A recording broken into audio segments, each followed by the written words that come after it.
Hello students. So TG set 2025 notification already release అయింది కదా. So దాని రిలేటెడ్ అందరూ ప్రిపేర్ అవుతూనే ఉంటారు కావచ్చు. సో ఈ ప్రిపరేషన్లో ఏంటంటే మన టెక్స్ట్ బుక్తో పాటు ప్రీవియస్ ఇయర్ క్వశ్చన్ పేపర్స్ని కూడా మనం ప్రాక్టీస్ చేయడం ఇంపార్టెంట్. ఏంటంటే మనకి క్వశ్చన్ ప్యాటర్న్ ఎలా ఉంటుంది అనేది తెలుస్తుంది. సో దాట్ ఆ ఫార్మాట్లో వన్స్ ఒకసారి రివిజన్ అయిపోయిన తర్వాత ఆ ఫార్మాట్లో మీరు క్వశ్చన్స్ అనేవి చదువుతూ ఉంటే మీకు ఇంకా ఈజీ అయిపోతుంది. సో నేను ఇప్పుడు 2023లో వచ్చిన క్వశ్చన్ పేపర్ ఎక్స్ప్లెయిన్ చేస్తాను. ఈ ఎగ్జామినేషన్ వచ్చేసి టోటల్ మనకి ఇందులో 5 పార్ట్స్ క్వశ్చన్స్ అడుగుతారు. Telugu, English, maths, environmental science and mental ability. Total 100 మార్క్స్కి క్వశ్చన్ పేపర్ అనేది ఉంటుంది అండ్ నెగటివ్ మార్కింగ్ అనేది ఉండదు.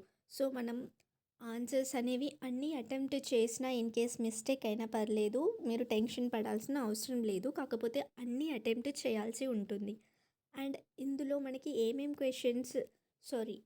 సబ్జెక్ట్లో ఎన్ని క్వశ్చన్స్ ఉంటాయి అంటే మనకి తెలుగులో 20 మార్క్స్, ఇంగ్లీష్లో 25 మార్క్స్, మ్యాథ్స్లో 25 మార్క్స్, ఎన్వైరన్మెంటల్ సైన్స్లో 20 మార్క్స్, మెంటల్ ఎబిలిటీలో 10 మార్క్స్. సో ఈచ్ క్వశ్చన్కి 1 మార్క్ ఉంటుంది మనకి. నేనేమంటానంటే మీరు ప్రిపేర్ అయ్యేటప్పుడు ఏవైనా కొన్ని సబ్జెక్ట్స్ మాత్రమే చదివితే మనకు వచ్చేస్తుందిలే, రిజర్వేషన్ ఉంది కదా అనుకుంటారు కావచ్చు. అప్లై చేసే అందరికీ కూడా ఏదో ఒక విధంగా రిజర్వేషన్ అనేది ఉంటుంది. అండ్ మీరు ఎంత హైయెస్ట్ మార్క్స్ స్కోర్ చేస్తే చాయిస్ అనేది మీకు ఉంటుంది, ఎందులో సీట్ జాయిన్ అవ్వాలి అనేది. సో మనకి లోయెస్ట్ మార్క్స్ ఉంటే and second counselling, third counselling అంటూ డిలే అవుతుంది. సో దట్ మీకు అకాడమిక్ పరంగా కూడా సబ్జెక్ట్ మిస్ అయిపోతుంది. So try to score the best and highest marks. So next నేను మీకు ఫస్ట్ తెలుగు ఉంది, తెలుగు నుంచి స్టార్ట్ చేస్తాను. ఆల్రెడీ ఇంతకుముందు నేను ఒక వీడియో చేశాను, కాకపోతే అందులో అన్ని క్వశ్చన్స్కి ఆన్సర్ నేను చెప్పలేదు, అంటే కొన్ని హోంవర్క్ లాగా ఇచ్చాను. ఈ వీడియోలో అన్నిటికీ కూడా నేను ఆన్సర్ చేస్తాను. అండ్ ఇన్ కేస్ మీకు ఇంకా డీటెయిల్గా కావాలి అన్నా, ఇంకేమైనా క్వశ్చన్ పేపర్స్ ప్రీవియస్ ఇయర్స్కి కావాలన్నా కూడా please let me know in the comment section. And also ఈ వీడియోని కంప్లీట్గా చూసిన తర్వాత కూడా ఇన్ కేస్ మేము సొంతంగా ప్రాక్టీస్ చేసుకుంటామని ఎవరైనా అనిపిస్తే ఈ పీడిఎఫ్ కూడా నేను మీకు సెండ్ చేస్తాను. నాకు మీరు లైక్ ఎవరికి పీడిఎఫ్ కావాలి అనేది చెప్పండి, నేను వాళ్ళకి సెండ్ చేస్తాను. లేకపోతే నేను ఒక 3-4 అవర్స్ తర్వాత టెలిగ్రామ్ గ్రూప్లో నేను అప్డేట్ చేస్తాను. Join in that group. So let's begin our video. First Telugu. First question ఏంటంటే, నాన్న ఊరికి వెళ్ళాడు, ఈ గీత గీసిన పదం ఏ కాలానికి చెందింది. సో ఇక్కడ ఏ వర్డ్ గీత గీసి ఉంది, వెళ్ళాడు అనే పదం గీత గీసి ఉంది. సో వెళ్ళాడు అనేది ఏ కాలం, ఇక్కడ ఆప్షన్స్ మనకి 4 ఇచ్చారు: వర్తమాన కాలం, భవిష్యత్తు కాలం, భూతకాలం, తదర్మ కాలం. సో వెళ్ళాడు అంటే ఆల్రెడీ జరిగిపోయింది. సో ఏదైనా ఒక పని జరిగిపోతే దాన్ని మనం ఏ కాలం అంటాం? భూతకాలం అంటాము. సో ఆన్సర్ వచ్చేసి సి, భూతకాలం. అండ్ నెక్స్ట్ వన్, సీత పాట పాడింది, దీనిలో గీత గీసిన పదం ఏ భాషా భాగం? పాడింది అంటే ఒక పనిని గురించి తెలుపుతుంది. సో పనిని గురించి తెలిపేది ఏ భాషా భాగం? క్రియ. So option B is the correct answer. Third question, దేశమును ప్రేమించుమన్నా మంచి అన్నది పెంచుమన్నా అనే గేయాన్ని రాసింది ఎవరు? ఆన్సర్ వచ్చేసి గురజాడ అప్పారావు. ఫోర్త్ క్వశ్చన్, గుడి డాష్ దీనికి బహువచనం, గుడికి బహువచనం ఏంటి? గుళ్ళు. Option B is the correct answer. Fifth question, దీని ద్వారా మనం ఉత్తరాలు పంపుతాము, మనం పోస్ట్ ద్వారా ఉత్తరాలు పంపుతాము. పోస్ట్ రిలేటెడ్ వర్డ్ ఏంటి ఇక్కడ? Post office. So option B is the correct answer.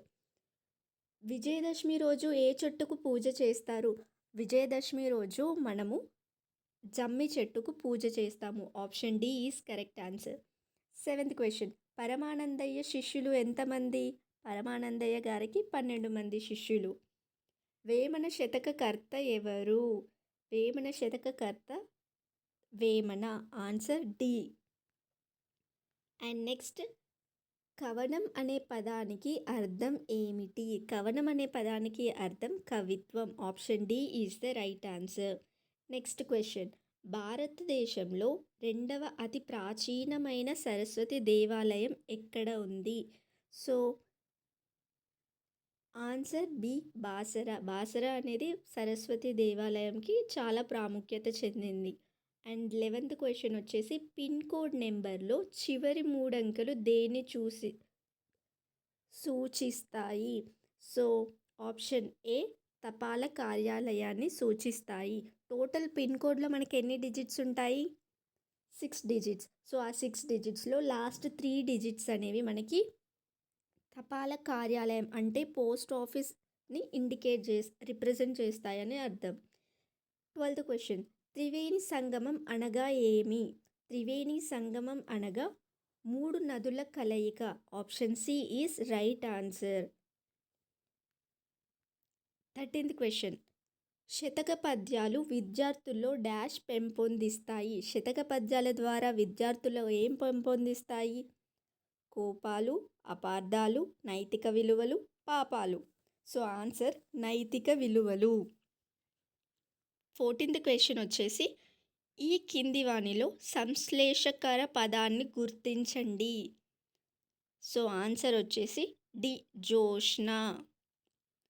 15th one కథ వికృతి పదాన్ని గుర్తించండి. ఆన్సర్ వచ్చేసి కథ. ఆప్షన్ బి అనేది. అంటే ఏంటి, ఇక్కడ మనకి కొంచెం డిఫరెన్స్ అనేది ఉంటుంది.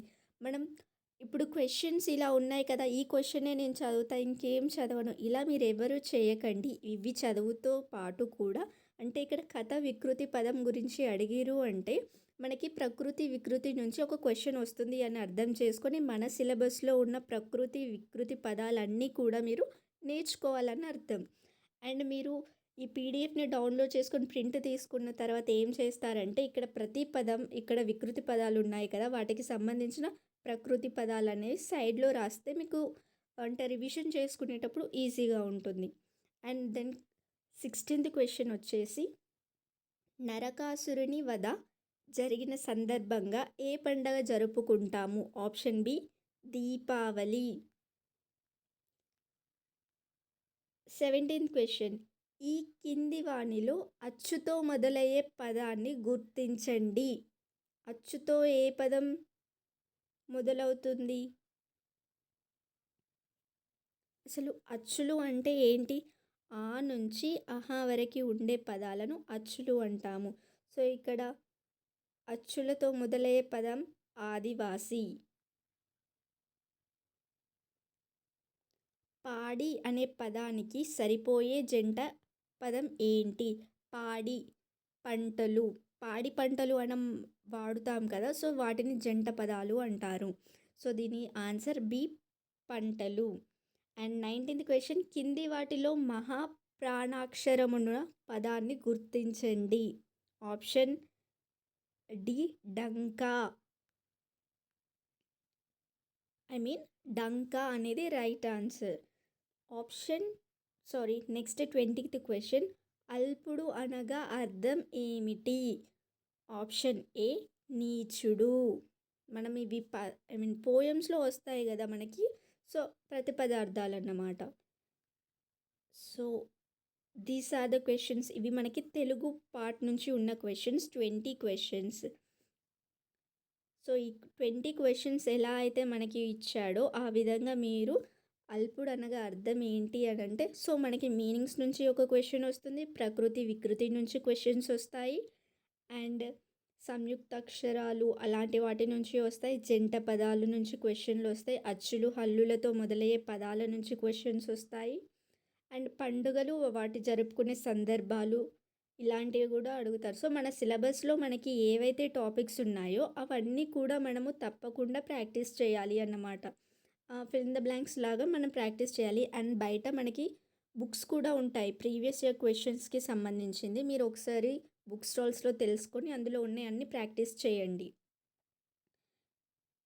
అండ్ ఇక్కడ శతక పద్యాలు విద్యార్థుల్లో డాష్ పెంపొందిస్తాయి. అండ్ మోరోవర్ మీనింగ్స్ అండ్ అంటే మనకి బుక్లో ఉన్న ప్రతిదీ అందులో సిలబస్ నుంచే మెన్షన్ చేస్తారు, బయట క్వశ్చన్స్ ఏవి కూడా అడగరు. సో మీరు సిలబస్లో ఉన్నాయి మాత్రమే ఎక్కువ టైమ్స్ రివైజ్ చేయడానికి ట్రై చేయండి. అర్థమవుతుందా?